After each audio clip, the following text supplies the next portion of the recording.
बच्चों आज हम साइंस में चैप्टर नंबर 8 मोशन यानी गति को समझेंगे। मोशन से मतलब होता है किसी वस्तु की स्थिति या अवस्था में परिवर्तन से। मान लीजिए किसी वस्तु की स्थिति में परिवर्तन हो रहा है समय के साथ साथ, ठीक है, समय के साथ ही ये यूनिट देखी जाती है, तो कहा जाता है कि जो वस्तु है वो कौन सी अवस्था में है, गति की अवस्था में है। और यदि किसी वस्तु की स्थिति में समय के साथ साथ परिवर्तन नहीं होता, मान लीजिए टेबल पर कोई बुक रखी हुई है और वो बहुत टाइम तक एज इट इज़ रखी हुई है, तो हम कहेंगे कि वस्तु जो है वो विराम अवस्था में। क्यों? क्योंकि वस्तु की स्थिति में समय के साथ साथ कोई भी परिवर्तन नहीं हुआ। ठीक है, तो ये होती हैं विराम अवस्था, गति की अवस्था। तो अब इस चैप्टर का नाम जैसे कि गति है, तो इस चैप्टर में हम गति से रिलेटेड टर्म्स को पढ़ेंगे। तो फर्स्ट टॉपिक है भौतिक राशियाँ। तो बच्चों भौतिक राशि क्या होता है? भौतिक राशि किसी वस्तु या पदार्थ का वो गुण होता है जो कि वस्तु या पदार्थ के संख्यात्मक मान और इकाई का गुणनफल होता है। ठीक है, इसको समझने के लिए एक एग्जाम्पल लेते हैं। मान लीजिए हमारे पास कोई वस्तु है और मान लीजिए हमारे पास एक पेन है और पेन का जो वेट है वो मान लीजिए 200 ग्राम है। ठीक है, तो जब तक हम इसको पूरा कंप्लीट, ये कब होता है? जब हमने इसके साथ संख्यात्मक मान के साथ साथ इसकी यूनिट भी लिखी है ना, इकाई भी लिखी। तो संख्यात्मक मान हुआ 200 और इकाई क्या हुई? इकाई हुई ग्राम। तो 200 ग्राम ये जाके कंप्लीट राशि बनी। ठीक है, तब जाके समझ में आता है कि हाँ ये किसी वस्तु का वेट दर्शा रहा है। तो इस तरह से भौतिक राशि जो होती है वो इकाई और जो संख्यात्मक मान होता है इन दोनों का गुणनफल होता है। अब बच्चों जो भौतिक राशियाँ होती हैं वो होती हैं दो प्रकार की, एक होती है अदिश राशि और एक होती है सदिश राशि। तो बच्चों अदिश राशियाँ वो भौतिक राशियाँ होती हैं जिनको व्यक्त करने के लिए केवल परिमाण की आवश्यकता होती है, दिशा की आवश्यकता नहीं होती। उन सारी राशियों को कहा जाता है अदिश राशियाँ, जैसे कि द्रव्यमान हुआ, समय, चाल, दूरी, दाब, घनत्व, कार्य। ठीक है, ये सारी राशियाँ जो हैं ये सब हैं कैसी राशियाँ? अदिश राशियाँ। और सदिश राशियाँ कौन सी राशियाँ होती हैं? वो राशियाँ जिनको व्यक्त करने के लिए परिमाण और दिशा दोनों की आवश्यकता हो, ऐसी राशि को कहते हैं सदिश राशियाँ, जैसे कि संवेग, विस्थापन, वेग, बल, त्वरण, बलावेग आदि। तो इसको याद कैसे रखेंगे?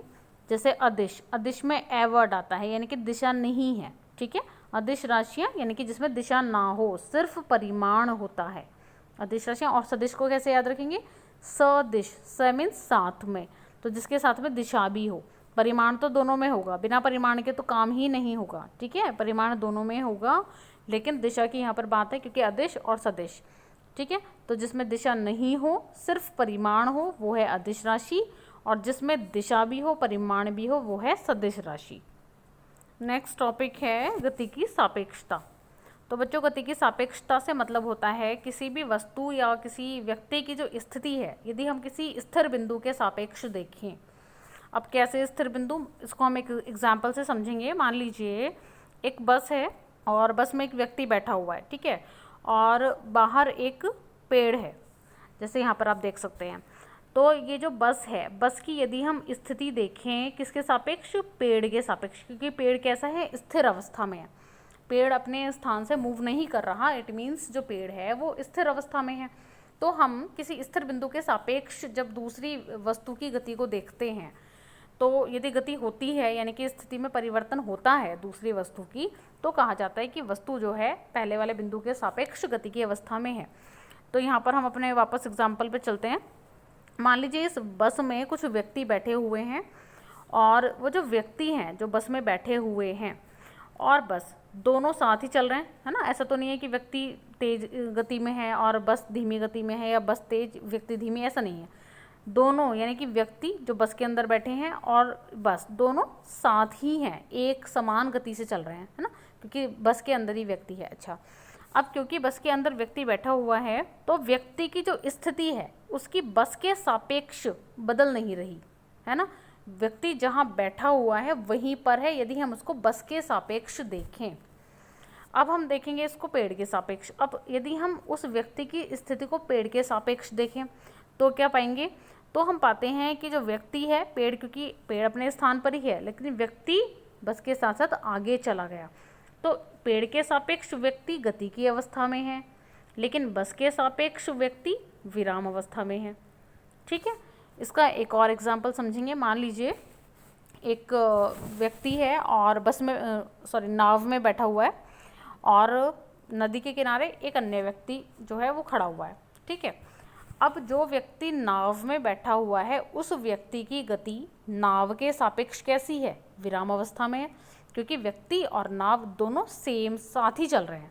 ठीक है, लेकिन यदि हम उस नाव की गति को देखें किनारे पर खड़े हुए व्यक्ति के सापेक्ष, तो नाव जो है वो किनारे पर खड़े हुए व्यक्ति के सापेक्ष गति की अवस्था में है, जबकि नाव के अंदर बैठे हुए व्यक्ति के सापेक्ष विराम अवस्था में है। ठीक है, या फिर कह सकते हैं कि जो व्यक्ति नाव के अंदर बैठा है वो नाव के सापेक्ष विराम अवस्था में है। तो ये होता है गति की सापेक्षता, जब हम कंपैरिजन करें, यानी कि देखें किसी दूसरे बिंदु के सापेक्ष किसी वस्तु की या किसी व्यक्ति की गति को। नेक्स्ट पॉइंट आता है दूरी और विस्थापन। तो दूरी क्या होता है? गतिमान वस्तु द्वारा किसी समय में तय किए गए पथ की लंबाई को कहा जाता है दूरी। ठीक है, गतिमान वस्तु द्वारा किसी समय में, ध्यान रखेंगे समय के साथ देखा जाएगा, तय किए गए पथ की लंबाई को वस्तु की दूरी कहते हैं, वस्तु द्वारा तय की गई दूरी कहते हैं। और विस्थापन क्या होता है? वस्तु की अंतिम और प्रारंभिक स्थितियों के बीच का अंतर, इसको कहा जाता है विस्थापन। अब इसको हम ऐसे समझेंगे, मान लीजिए एक पार्क है जो कि सर्कुलर शेप में है और एक व्यक्ति ने यहाँ से साइकिल चलाना शुरू किया। ठीक है, और वापस व्यक्ति यहाँ अपनी प्रारंभिक स्थिति पर पहुँच गया। अब पार्क की परिधि मान लीजिए 60 मीटर है। ठीक है, अब पार्क है तो क्योंकि गोलाकार है ना, तो इसकी परिधि निकाली जाएगी। दूरी जो होती है पार्क वृत्त की क्या होती है? परिधि। तो अब व्यक्ति ने इतनी दूरी तय की, यानी कि 60 मीटर की दूरी तय की। ठीक है, और यदि हम विस्थापन की बात करें तो विस्थापन व्यक्ति ने यहाँ से शुरू किया था और वापस यहीं पर पहुँच गया, तो विस्थापन हुआ 0 और दूरी हुई 60 मीटर। तो ये होता है दूरी और विस्थापन में अंतर, यानी कि जितने डिस्टेंस कवर की जाएगी वो कहलाती है दूरी, और विस्थापन में देखा जाता है दोनों स्थितियों के बीच का अंतर। ठीक है, इसको हम एक और एग्जांपल से समझेंगे। मान लीजिए हमारे पास 2 पॉइंट हैं ए एंड बी। ठीक है, ए हमने स्कूल माना, मान लीजिए स्कूल की जो लोकेशन है हमने उसको ए नाम दिया और घर को हमने बी बोला। ठीक है, स्कूल से घर के बीच की दूरी है 5 किलोमीटर। ठीक है, अब एक बच्चा है जो कि अपने घर से स्कूल के लिए निकला, यानी कि बी पॉइंट से ए पॉइंट की तरफ गया और फिर वापस स्कूल से घर आया, यानी कि ए से दोबारा बी की तरफ आया। तो बच्चे ने कितनी दूरी तय की? बच्चे ने दूरी तय की घर से स्कूल यानी 5 किलोमीटर और स्कूल से घर यानी कि वापस 5 किलोमीटर, तो 5 + 5 यानी कि 10 किलोमीटर। और बच्चे ने विस्थापन कितना किया, यानी कि बच्चे की स्थिति में विस्थापन कितना हुआ?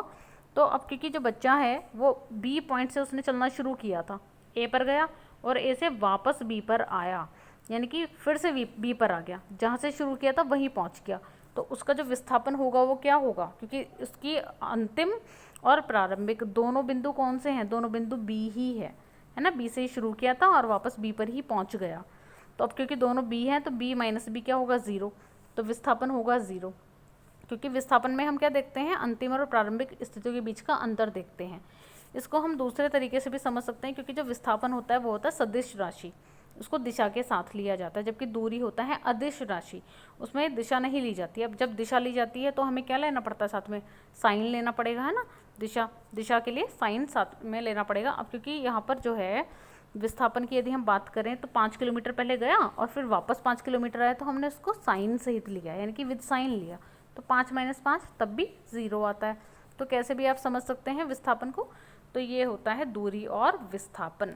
अब जैसे एक और एग्जाम्पल है, एक व्यक्ति ने यहाँ से चलना शुरू किया, ये आप डायग्राम देख सकते हैं, ABC एक ट्रायंगुलर शेप में है। A से लेके B तक की डिस्टेंस है 4 किलोमीटर और B से C तक की है 3 किलोमीटर। ठीक है, और एक ये है समकोण त्रिभुज की शेप में, तो ये एंगल 90 डिग्री है। तो एक व्यक्ति ने A से चलना शुरू किया, B तक आया, फिर B से C तक गया, तो उसने कितनी दूरी तय की? उसने दूरी तय की AB + BC। AB है 4, BC है 3। ठीक है, AB + BC 4 + 3 यानी कि 7 किलोमीटर। और अगर हम विस्थापन की बात करें, अब विस्थापन क्या दिखाता है? विस्थापन दिखाता है अंतिम और प्रारंभिक स्थितियों के बीच का अंतर। ठीक है, तो अब हम यहाँ बी पर नहीं जाएंगे, हम सिर्फ इसका अंतिम पॉइंट देखेंगे। तो पॉइंट कहाँ पर पहुँचा? वो लास्ट में सी पर पहुँचा। और स्टार्ट कहाँ से किया था? स्टार्ट किया था ए से, यानी कि हम सिर्फ सी ए फाइंड आउट करेंगे। और सी ए कौन से थ्योरम से फाइंड आउट करेंगे? पाइथागोरस थ्योरम से। तो पाइथागोरस थ्योरम क्या कहते हैं? कर्ण की वर्ग जो होती है वो होता है आधार का वर्ग प्लस लंब का वर्ग।